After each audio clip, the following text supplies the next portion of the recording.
രാജാക്കാട് പഞ്ചായത്തിലെ അഴിമതി ഇഡി അന്വേഷിക്കണമെന്ന ആവശ്യവുമായി ഹിന്ദു ഐക്യവേദി. കോടികളുടെ അഴിമതിയാണ് പഞ്ചായത്തിൽ നടന്നിരിക്കുന്നതെന്നാണ് ആരോപണം. വിവരാവകാശത്തിന് കൃത്യമായ മറുപടി ലഭിക്കുന്നില്ലെന്നും നേതാക്കൾ പറഞ്ഞു.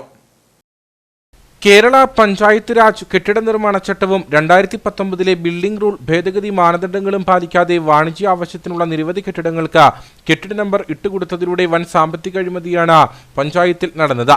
കമ്മ്യൂണിറ്റി ഹാൾ, കൃഷിഭവൻ തുടങ്ങിയവ പ്രവർത്തിച്ചിരുന്ന പഞ്ചായത്ത് കെട്ടിടം പൊളിച്ചുമാറ്റിയിട്ട 4 വർഷം കഴിഞ്ഞു. 5 കോടി രൂപയാണ് പുതിയ കെട്ടിടത്തിന് സർക്കാർ അനുവദിച്ചിട്ടുള്ളത്. കെട്ടിടം പൊളിച്ചുമാറ്റുന്നതിന് നിയമം അനുശാസിക്കുന്ന നിബന്ധനകൾ പാലിച്ചിട്ടില്ലെന്നാണ് ആക്ഷേപം.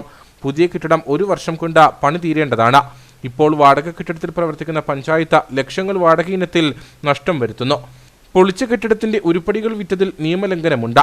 പഞ്ചായത്തിന്റെ വാഹനം ഉപയോഗിച്ചതിന്റെ പേരിൽ വൻ തട്ടിപ്പാണ് നടന്നത്. വാഹനത്തിന്റെ ട്രിപ്പ് ഷീറ്റ് സൂക്ഷിക്കുന്നില്ലെന്നാണ് പറച്ചിൽ. ഇന്ധനം നിറച്ച ഇനത്തിലും മെയിന്റനൻസ് ഇനത്തിലും വൻ അഴിമതി നടന്നു.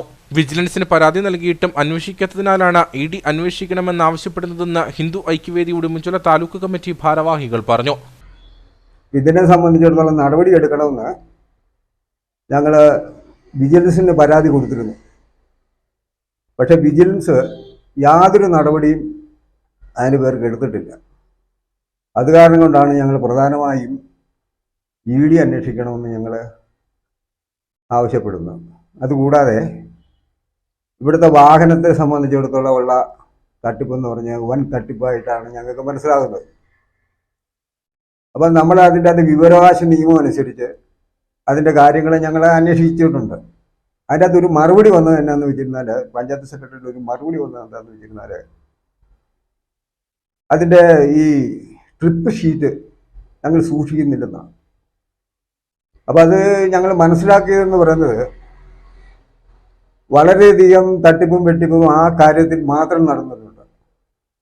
അത് കാരണം കൊണ്ട് ഈ പഞ്ചായത്തിൽ നടന്ന കഴിഞ്ഞ 6 വർഷ കാലഘട്ടത്തെ എല്ലാ പ്രവൃത്തികളും ഇഡി അന്വേഷിച്ച് ശക്തമായ നടപടി എടുക്കണമെന്നാണ് ഞങ്ങളുടെ ആവശ്യം. Taluk committee president AV Rajan, general secretary PR Nakulan, secretary MK Sabu തുടങ്ങിയവർ വാർത്താസമ്മേളനത്തിൽ പങ്കെടുത്തു.